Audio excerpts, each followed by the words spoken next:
మాస్టర్ను ప్రేమించటానికి క్రమశిక్షణ అవసరం. ఎందుకంటే ఆయన నుంచి ప్రేమను కోరుకునేవారు ఆయన కోరే క్రమశిక్షణ ఆయనకు ఇవ్వాలి కదా. బాబూజీకి ఇవ్వటం కోసం నేను కొన్ని స్వెటర్లు, ఆఫీసు పని కోసం పోస్టేజ్ స్టాంపులు, డబ్బు తీసుకెళ్లేవాడిని. నాలాగే మరికొందరు కూడా తెచ్చి బాబూజీకి ఇచ్చేవారు. ఆయన ఏదో ఇస్తారని కాదు, అది ప్రేమ వల్లే. ఆయన వాటిని మెరిసే కళ్ళతో తీసుకుని మా భుజం మీద చిన్నగా తట్టేవారు. అదే మాకు ఎంతో ఆనందాన్ని కలిగించేది.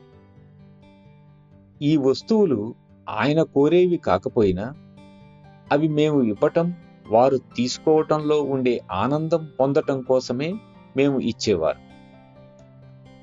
నిజంగా మాస్టర్ నుంచి ఏదన్నా పొందాలంటే ఆయన ఇష్టపడేది, ఆయనకు అవసరమైంది, ఆయన నోరు తెరిచి అడగనిది ఇవ్వాలి. అదే క్రమశిక్షణతో కూడిన మన హృదయం. అది ఎలా ఉండాలంటే గర్వం, పొగరు, అహంకారం లేనిదిగా ఉండాలి. అదే ఆయన ఆశించేది, మనం ఇవ్వగలిగేది.